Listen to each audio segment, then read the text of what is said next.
Assalamualaikum warahmatullahi wabarakatuh.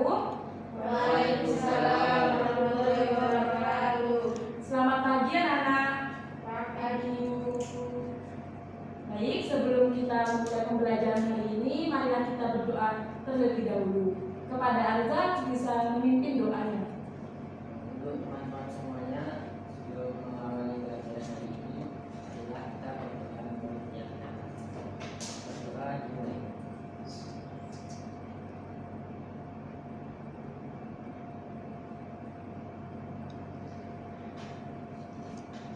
Doa dimulai.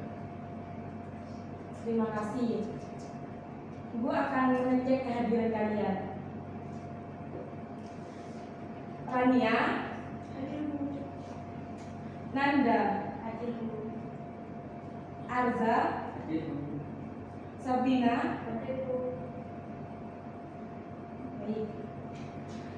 Ini Ibu akan menanyakan sebelum memasuki materi ya. Ibu akan menanyakan mengenai apakah kalian pernah mendengar atau mengalami kalau sayuran itu layu, itu direndam ke air, itu bisa membuat sayuran itu kembali menjadi segar. Nah itu seperti apa itu? Kenapa kok sayuran layu bisa segar? Silakan. Kalau menurut saya itu airnya masuk ke dalam sayuran sehingga sayurannya itu bisa segar. Itu prosesnya kayak gimana? Kenapa kok air itu bisa masuk ke dalam sayuran?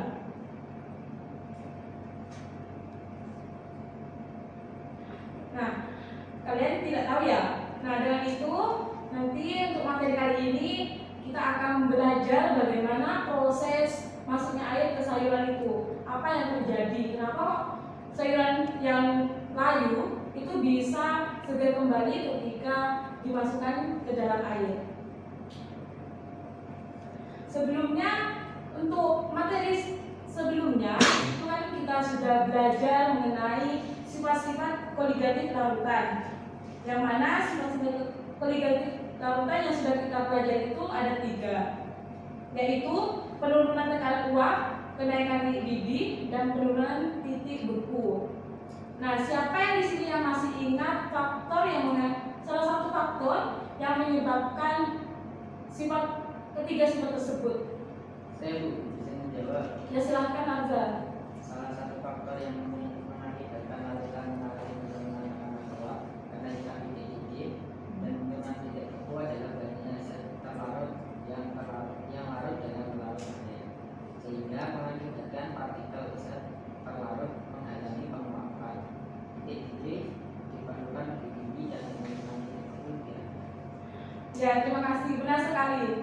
Jadi faktor yang mengakibatkan kenaikan titik didih, penurunan titik beku, penurunan tekanan uap itu adalah zat terlarut. Banyaknya zat terlarut, bukan jenis zat larutnya. Jadi semakin besar zat larut, maka semakin besar pula kenaikan titik didih, penurunan tekanan uap, dan penurunan titik beku.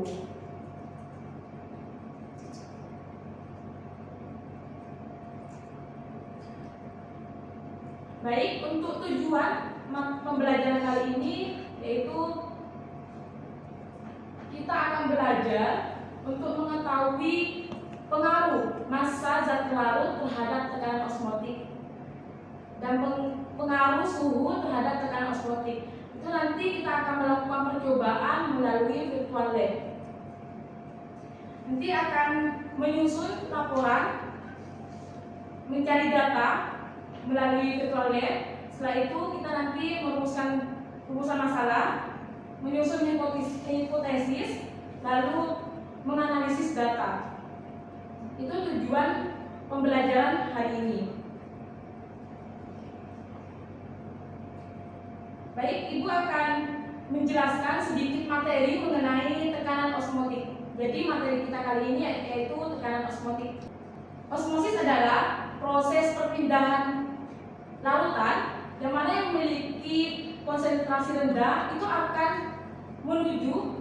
bergerak ke larutan yang memiliki konsentrasi tinggi. Seperti itu. Lalu pada proses osmosis ini molekul-molekul dari pelarut pelarut itu kan secara umum air. Nah, itu molekul-molekulnya akan mengarah ke suatu zat atau zat pelarut. Dan yang zat pelarutnya itu pasti memiliki konsentrasi yang tinggi ya. Jadi dari pelarut air, molekul-molekulnya itu akan mengarah ke zat pelarut yang memiliki konsentrasi lebih tinggi.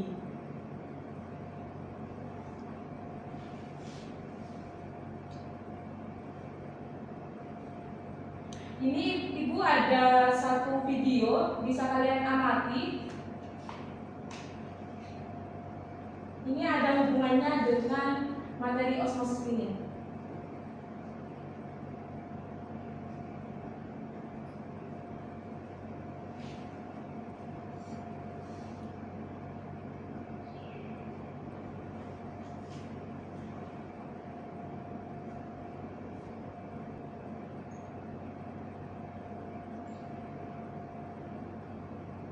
Ini meskipun tidak ada suaranya, bisa dibaca teks yang ada di video.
Nah, dari pengamatan video tersebut, siapa yang ingin menjelaskan kembali kenapa itu bisa terjadi dan bisa dihubungkan dengan materi yang sudah saya sampaikan tadi?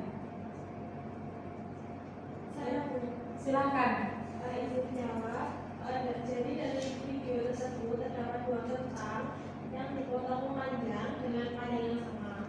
Kemudian kentang tersebut dimasukkan ke dalam masing-masing air. Ada air dan air garam dengan waktu perendaman 30 menit. Hasilnya yaitu kentang yang direndam dengan air garam memiliki ukuran yang berbeda dari ukuran awal, jadi semakin pendek, dan teksturnya pun cenderung lebih lunak. Sedangkan kentang yang direndam dengan air biasa tanpa zat pelarut apapun itu memiliki kecenderungan tidak memiliki perubahan dari ukuran awal atau bisa lebih panjang dari ukuran awal dengan tekstur yang lebih keras. Menurut saya peristiwa ini disebut peristiwa osmosis. Ya, terima kasih kepada Rania. Ya benar, ini adalah proses osmosis. Kenapa? Karena pada air biasa itu airnya molekul-molekul air itu mengarah ke dalam kentang. Jadi membuat kentang itu menjadi keras. Sedangkan pada air garam itu kan air garam memiliki konsentrasi yang lebih tinggi daripada kentang. Dengan itu air yang dalam kentang itu menuju ke air garam. Dengan itu menjadi lunak.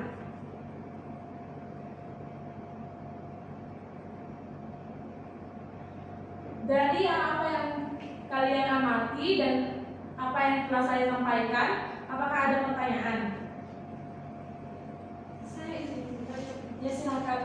Seperti yang dijelaskan di awal tadi, berarti yang naik 30 mengakibatkan air bisa masuk ke dalam sayuran dan membuat sayuran yang pertamanya layu setelah direndam dalam air menjadi segar itu karena mengalami osmosis gitu. Ya, benar sekali. Karena molekul air itu bermigrasi ke dalam sayuran sehingga sayuran itu menjadi lebih segar. Itu terjadi karena osmosis. Itu kan sayuran memiliki konsentrasi yang lebih tinggi daripada pelaut. Seperti itu. Nah, sekarang saya ingin bertanya, tekanan apa yang berperan dalam proses osmosis ini? Dan apa perbedaan antara osmosis dengan tekanan osmotik? Siapa yang ingin menjawab? Saya ingin menjawab kali ini. Silahkan. Menurut saya tekanan yang bisa diterapkan untuk menghentikan proses osmosis itu tekanan osmotik. Perbedaannya yaitu kalau osmosis adalah proses perpindahan larutan yang memiliki konsentrasi rendah melalui membran seping meabel. Jadi lanjut. Jika osmosis yaitu proses perpindahan larutan yang memiliki konsentrasi rendah melalui membran semi permeabel menuju larutan yang memiliki konsentrasi lebih tinggi hingga tercapai keseimbangan filtrasi. Kalau tekanan osmotik yaitu tekanan yang dibutuhkan untuk mempertahankan keseimbangan osmotik antara suatu larutan dan larut turunnya yang dipisahkan oleh suatu membran semi permeabel yang dapat ditembus hanya oleh larut tersebut. Seperti itu. Ya, benar sekali. Jadi tekanan osmotik itu berperan ketika terjadi proses osmosis. Jadi proses osmosis itu kan untuk menyetarakan konsentrasi di antara zat pelarut dan zat terlarut. Jadi osmotik ini berperan ketika proses osmosis. Jadi proses osmosis itu bisa berhenti, bisa seimbang konsentrasinya ketika ada tekanan osmotik itu. Nah, setelah ini kita akan melakukan suatu percobaan untuk mengetahui pengaruh massa zat larut dan suhu terhadap tekanan osmotik. Saya akan membagikan gambaran LKPD.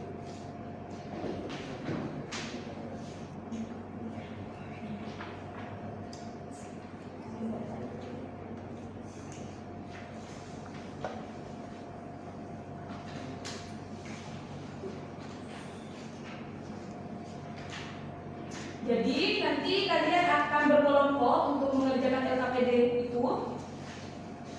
Jadi nanti ada 2 kali perpindahan kelompok. Kelompok pertama itu namanya kelompok asal yang akan mendiskusikan mengenai keseluruhan percobaan. Jadi nanti ada 2 topik yang akan kalian lakukan masing-masing kelompok lakukan. Jadi untuk kelompok kedua itu kelompok asal yang akan mengumpulkan data.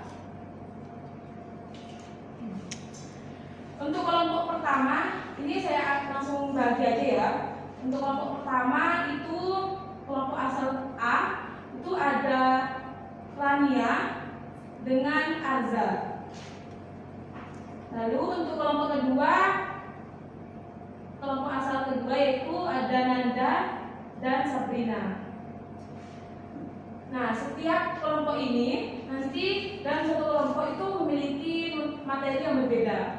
Jadi nanti Rania itu akan melakukan percobaan mengenai pengaruh massa zat larut terhadap tekanan osmotik larutan pada volume dan suhu yang tetap. Lalu untuk Nanda itu materinya yaitu pengaruh suhu terhadap tekanan osmotik larutan pada massa dan volume yang tetap. Untuk Arza itu percobaannya sama dengan Rania mengenai pengaruh massa zat larut terhadap tekanan osmotik larutan pada volume dan suhu yang tetap. Untuk Sabrina itu nanti akan melakukan percobaan pengaruh suhu terhadap tekanan osmotik larutan pada massa dan volume yang tetap. Jadi bisa berkumpul dengan kelompoknya masing-masing ya.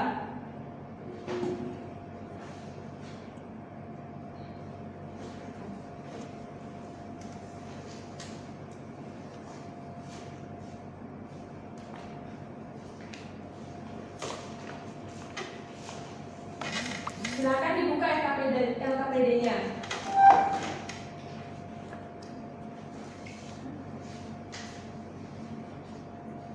Nah, di situ ada 2 kegiatan.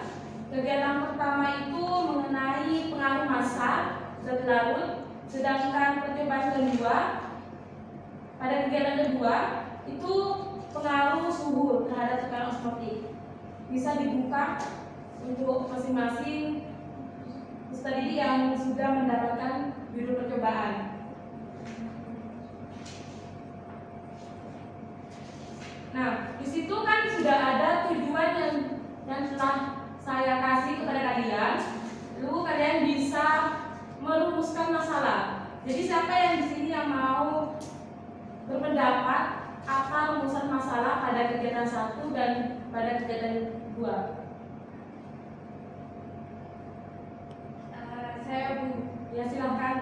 Saya Nanda dari kelompok ahli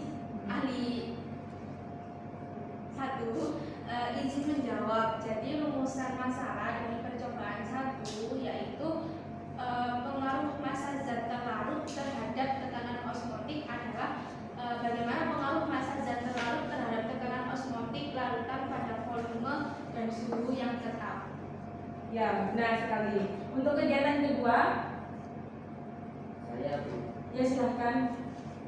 Saya dari kelompok 2 di sini menjawab.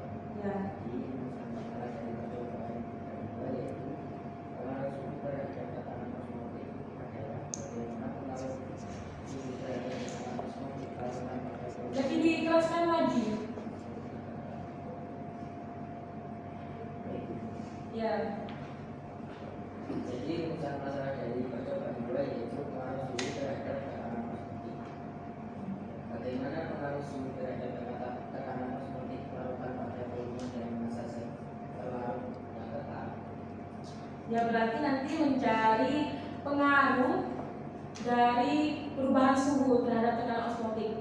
Itu nanti akan kalian dapatkan kesimpulan dari percobaan yang akan kalian lakukan melalui virtual lab. Untuk hipotesis untuk kegiatan 1, Izin menjawab Bu. ya silakan. Saya Rania dari kelompok ahli 1. Menurut saya hipotesis dari kegiatan 1 yaitu massa zat terlarut dapat mempengaruhi tekanan osmotik larutan pada volume dan suhu yang tetap. Ya, benar.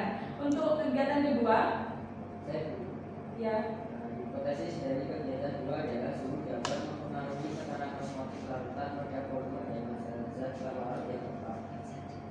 ya, terima kasih. Untuk yang variabel manipulasi, variabel respon, variabel kontrol untuk kegiatan 1, silakan siapa? Saya Bu, izin menjawab kembali. Ya. Saya Rania dari kelompok ahli 1. Menurut saya variabel dari percobaan 1 yaitu variabel manipulasinya adalah massa zat terlarut. Kemudian variabel kontrolnya adalah volume, suhu, dan zat terlarut. Kemudian variabel respon yaitu tekanan osmotik. Ya, benar sekali. Untuk yang kegiatan 2 bisa dijawab oleh kelompok ahli 1. Ya, silakan. Variabel dari percobaan 2 yaitu variabel manipulasinya adalah suhu, variabel kontrolnya itu volume, massa zat terlarut dan zat terlarut. Lalu variabel responnya itu tekanan osmotik. Ya, benar sekali. Nah, sekarang kalian bisa melakukan percobaan melalui link yang sudah tertera pada langkah-langkah percobaan yang ada di LKPD. Kalian bisa mengklik itu. Disalin dulu ke internet, nanti kalian bisa dilaksanakan.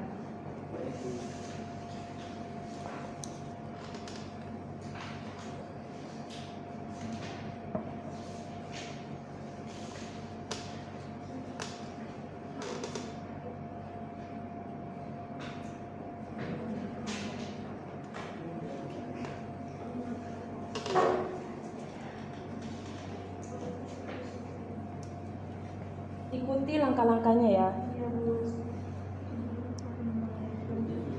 Lebih teliti lagi kalau memasukkan data.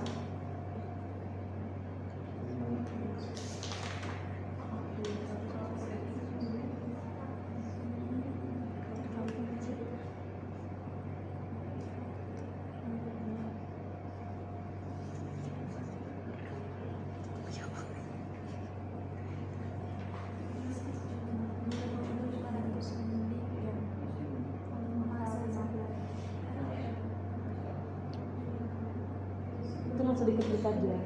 Nah, bisa langsung ditulis datanya biar nanti bisa mudah.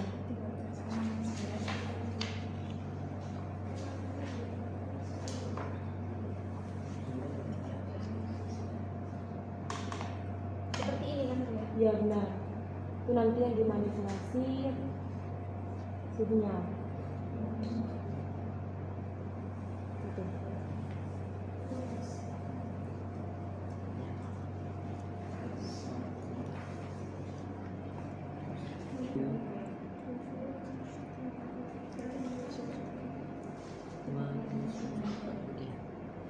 Sama.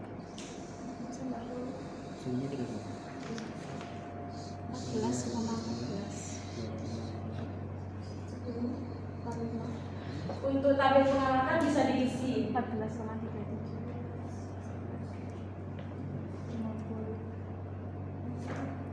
14,59. Di sini.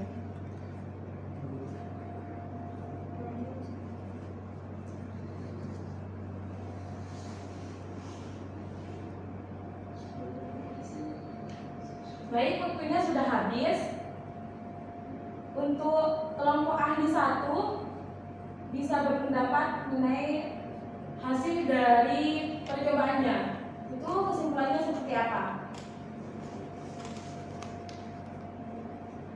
Ya silakan. Saya Rania dari kelompok 1.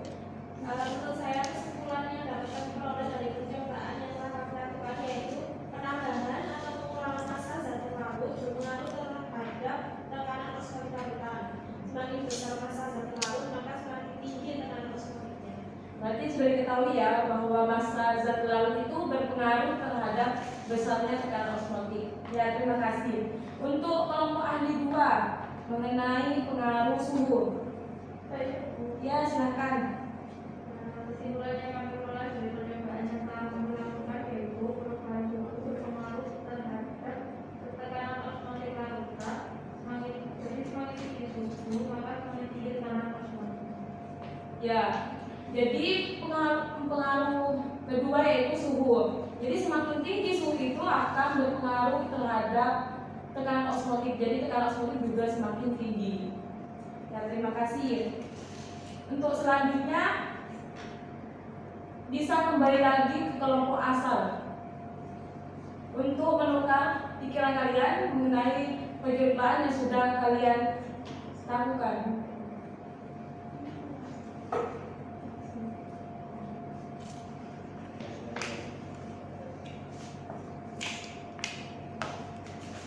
Di kelompok asal ini kalian bisa berdiskusi mengenai percobaan yang sudah kalian lakukan. Nanti saya akan menanyakan kesimpulan yang bisa kalian dapatkan dari 2 percobaan yang sudah dilakukan, yaitu pengaruh massa, zat larut, dan suhu. Dan RKBD-nya bisa dilengkapi.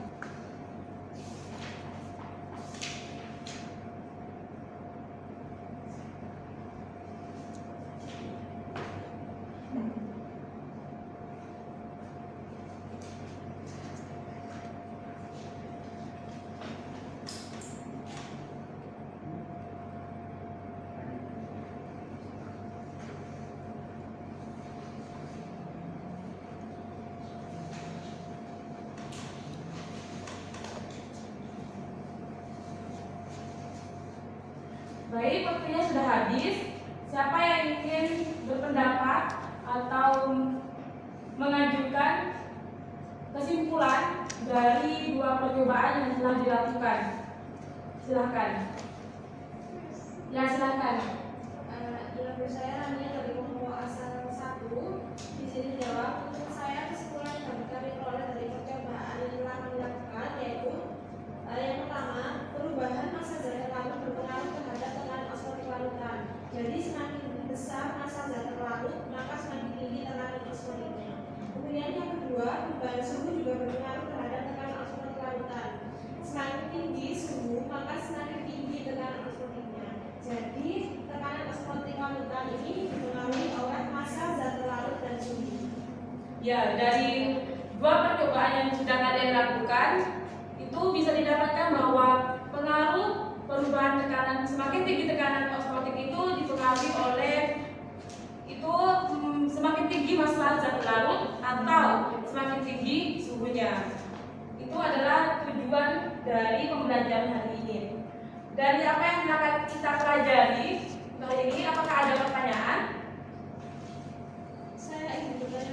Ya, silakan. Tadi kan kesimpulannya bahwa suhu itu mempengaruhi tekanan osmotik. Apakah ada faktor lain yang dapat mempengaruhi tekanan osmotik selain massa zat terlarut dan suhu? Tentunya ada. Untuk percobaan tadi itu hanya sebagai contoh saja, salah satu atau salah dua salah satu pengaruh terhadap tekanan osmotik yaitu massa zat larut dan suhu. Nah, dari kedua ini ada lagi faktor yang mempengaruhi tekanan osmotik. Itu nanti kalian bisa cari di internet untuk belajar lebih lanjut, atau kalian bisa membuka lagi virtual lab-nya. Di situ ada faktor lain selain massa zat larut dan suhu.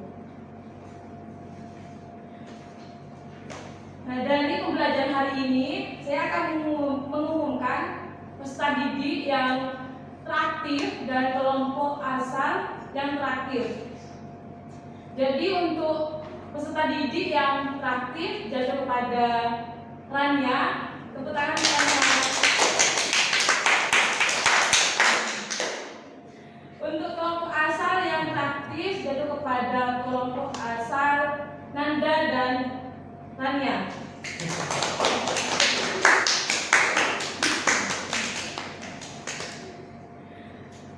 Nah, untuk pembelajaran hari ini sudah sampai di situ saja. Untuk latihan soal-soalnya bisa kalian kerjakan di rumah masing-masing. Soal-soalnya bisa dilihat di virtual lab.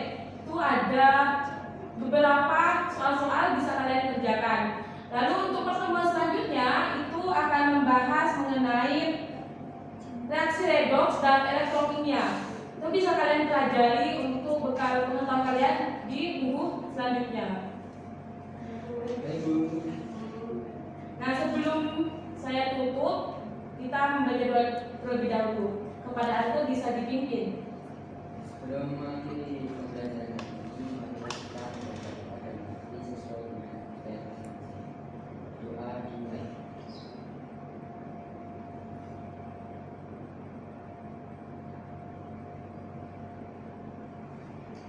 Doa dimulai. Terima kasih atas perhatiannya. Sampai jumpa di pertemuan selanjutnya.